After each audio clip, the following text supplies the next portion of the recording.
Dimulai ya. Assalamualaikum warahmatullahi wabarakatuh. Kami mahasiswa Fakultas Ilmu Hukum Universitas Digantara Marsikal Surya Dharma. Di sini kami akan mencoba mempresentasikan karya tulis ilmiah hasil penelitian kelompok kami. Terima kasih kami ucapkan kepada Ibu Ananda Putriani selaku dosen pengampu yang telah membimbing kami selama masa pembuatan makalah ini. Dan juga kepada rekan-rekan yang telah hadir dalam presentasi kali ini. Kelompok kami terdiri dari saya, Puspita Nirwana, selaku moderator, Mbak Adian Hena Pratiwi selaku penyaji PowerPoint sekaligus pemateri 1, kemudian Mbak Natalia Jepa selaku pemateri 2, Mas Arbia Kurnia selaku pemateri 3, dan juga Mas Galang Pramudia selaku penanggung jawab pertanyaan. Ada pula rekan kami yang lain yaitu Mas Fajar Imam Syafi'i, Mbak Indri Wahyu, dan juga Mbak Priska Aisyah Wijaya. Untuk mengefisienkan waktu, kami mulai saja presentasi kami dengan pembacaan materi 1 yang akan dilakukan oleh Mbak Adiana. Oke, baik. Terima kasih, Mbak Puspita. Saya Adian Heno Pratiwi sebagai pembaca bab 1, yaitu pendahuluan. Yang pertama, yaitu latar belakang. Penyalahgunaan teknologi marak dilakukan akhir-akhir ini dengan tujuan keuntungan pribadi atau iseng semata. Penyalahgunaan teknologi umumnya berbentuk tindak kejahatan yang dilakukan melalui dunia maya. Contohnya adalah penyebaran berita hoaks, penjiplakan, pornografi, penipuan, perundungan, serta perjudian. Dalam kesempatan kali ini, sehubung dengan tugas Bahasa Indonesia, kelompok kami mencoba membahas salah satu bentuk penyalahgunaan teknologi, yakni judi online. Yang kedua, rumusan masalah. Rumusan masalah yang dibahas yang pertama adalah bagaimana awal mula masyarakat mengenal judi online, lalu kenapa bisa menjadi sangat booming. Yang kedua, apa saja jenis-jenis judi online di Indonesia. Yang ketiga, bagaimana dampak kecanduan judi online terhadap ekonomi Indonesia. Keempat, mengapa masih banyak penjudi online padahal sudah ada sanksi pidana yang jelas. Kelima, bagaimana solusi menangani kasus judi online yang sudah merebak ini. Ketiga, tujuan penelitian. Satu, mengetahui sejarah munculnya judi online di dunia dan di Indonesia. Kedua, mengetahui awal mula masyarakat mengenal judi online dan alasan kenapa bisa menjadi sangat booming. Ketiga, mengetahui jenis-jenis judi online yang ada di Indonesia. Keempat, mengetahui dampak kecanduan judi online terhadap ekonomi Indonesia. Lima, menganalisis kenapa masih banyak penjudi online padahal sudah ada sanksi pidana yang jelas. Keenam, memberikan solusi untuk menangani kasus judi online yang sudah merebak ini. Keempat, manfaat penelitian. Diharapkan bahwa ini dapat bermanfaat baik secara teoritis maupun praktis. Secara teoritis, kami berharap bahwa ini mendapat menjadi rujukan literasi dan memberikan sumbang pemikiran kami terkait informasi mengenai judi online. Diharapkan pula ini dapat menjadi pijakan dan referensi bagi peneliti-peneliti selanjutnya, serta diharapkan agar penulis bisa lebih baik dalam menulis karya tulis ilmiah ke depannya. Secara praktis diharapkan dapat bermanfaat bagi penulis, yakni dengan menjadi sumber wawasan dan pengalaman langsung terkait hubungan antara judi online dan perekonomian. Diharapkan kepada pembaca agar dapat menyadari dampak negatif dari kecanduan judi online dan dapat menghindari perbuatan ilegal tersebut. Kelima, metodologi penelitian. Dalam penelitian terdapat dua metode yang dapat dilakukan, yakni metode kuantitatif dan kualitatif. Penelitian kuantitatif yakni sebuah penelitian yang lebih berfokus pada data angka dengan instrumen atau alat pengukur tertentu. Sementara itu, metode kualitatif bertujuan untuk menjabarkan data analisis secara naratif.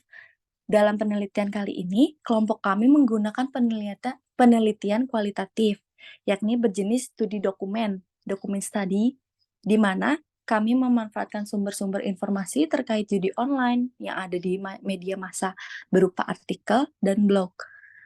Kami juga menggunakan metode kualitatif berjenis pengamatan alami atau natural observation, yakni dengan cara mengamati perilaku para pemain judi online yang ada di sekitar kita. Sekian presentasi dari saya kembalikan lagi ke moderator. Oke, selanjutnya pembacaan materi bab 2 yang akan disampaikan oleh Mbak Natalia Jepa. Terima kasih Mbak Puspita. Sebelumnya perkenalkan, nama saya Natalia Jevamatana. Saya akan menyampaikan mengenai pembahasan yang sudah kami bahas bersama kelompok. Pertama, bagaimana awal masyarakat bisa mengenal judi online dan mengapa bisa menjadi sebuah tren yang booming di Indonesia. Pada tahun 2019, ekonomi di seluruh dunia, bahkan di Indonesia, mengalami penurunan sejak terjadinya COVID-19. Pemecatan karyawan besar-besaran yang mempersulit masyarakat dalam upaya mencari nafkah. Hal ini kemudian menyebabkan masyarakat mencari alternatif untuk memperoleh penghasilan. Salah satunya adalah dengan berjudi online. Ditambah dengan rendahnya literasi keuangan masyarakat Indonesia yang mudah percaya dengan iming-iming kaya mendadak, semakin menyebabkan maraknya judi online di Indonesia. Faktor lain yang mendorong masyarakat untuk bermain judi online yakni faktor lingkungan. Lalu yang kedua, jenis-jenis judi online yang ada di Indonesia. Permainan judi online yang terpopuler di Indonesia mencakup berbagai jenis. Meskipun perlu diingat bahwa praktik perjudian di Indonesia secara umum adalah ilegal dan tunduk pada regulasi yang ketat. Berikut jenis-jenis judi online di Indonesia, yaitu poker dan slot online, judi bola online, kasino online, togel online, domino online, dan ceme online. E-sport, betting.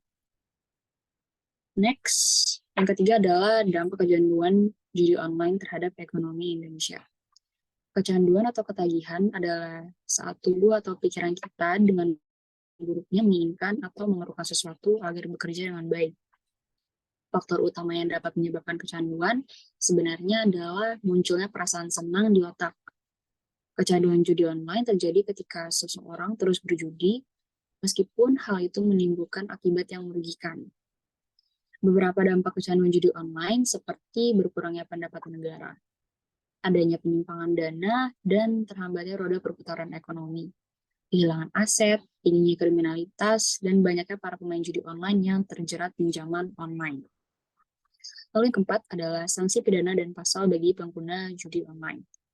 Perjudian yang dilakukan secara online di internet diatur dalam pasal 27 ayat 2 Undang-Undang ITE sebagaimana yang telah diubah oleh Undang-Undang Nomor 19 Tahun 2016 itu tentang perubahan atas Undang-Undang Nomor 2 Tahun 2008 tentang informasi dan transaksi elektronik atau di dalam Undang-Undang Nomor 19 Tahun 2016.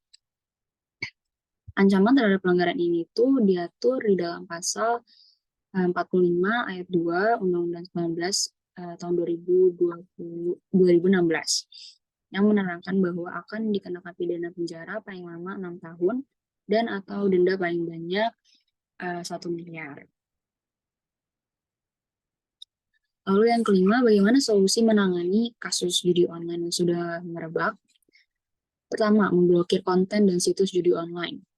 Kementerian Kominfo telah melakukan pemutusan akses dan atau penghapusan atau take down terhadap 60.582 konten perjudian online. Lalu yang kedua, kolaborasi dengan pihak perbankan dan kepolisian. Kominfo dengan pihak bank juga melakukan kerjasama, yakni dengan menonaktifkan atau membekukan rekening yang digunakan pelaku tindak pidana judi online sebagai alat transaksi pada permainan judi online di media elektronik. Lalu, kalau udah kecanduan judi online, tindakan apa yang harus kita lakukan? Yang pertama, kita bisa terapi. Dikutip dari mayoclinic.org, melakukan terapi menjadi salah satu langkah untuk melepaskan diri dari kecanduan judi slot online. Lalu yang kedua, mencari kesibukan lain.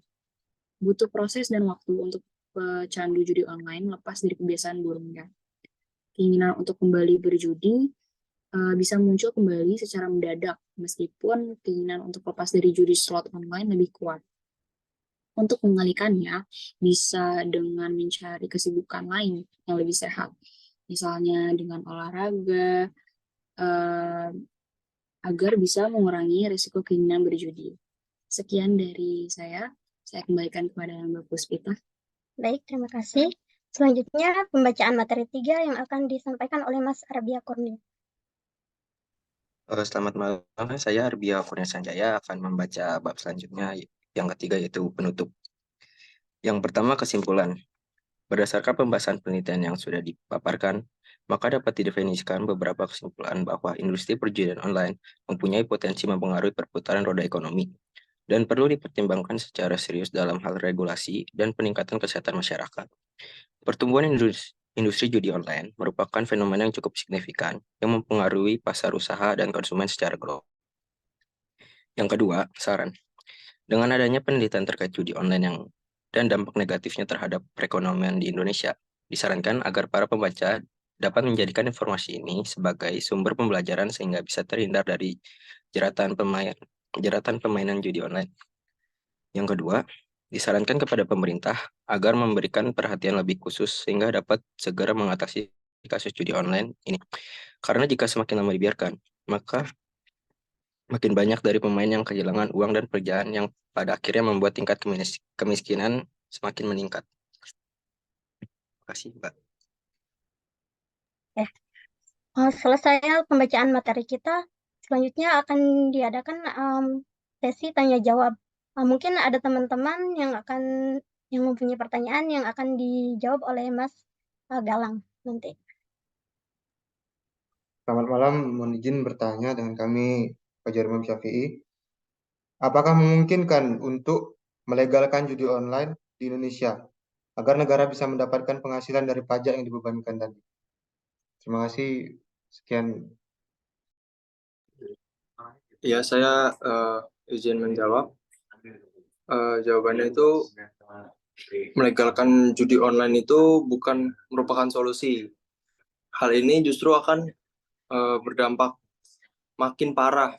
Pertama, dengan dilegalkannya judi online, maka jumlah penjudi akan makin banyak dan tidak terkendali pastinya. Yang kedua, kecanduan permainan judi online ini bukan saja berdampak pada perekonomian, tapi juga berdampak pada kesehatan mental, seperti kecemasan, depresi, hingga mudah terbawa emosi. Selain itu, permainan judi online ini juga menjadi salah satu pemicu naiknya angka kriminalitas. Sekian jawaban dari saya. Gimana Mas Fajar? Ya, cukup jelas Mas, terima kasih Mas. Terima kasih atas tanggapannya Mas Galang. Mungkin sekian presentasi yang dapat kelompok kami sampaikan. Kurang lebihnya mohon maaf. Semoga materi yang kami sampaikan bisa bermanfaat, baik sebagai penambah wawasan maupun sebagai pembelajaran. Oke, kami akhiri. Wassalamualaikum warahmatullahi wabarakatuh. Waalaikumsalam warahmatullahi wabarakatuh.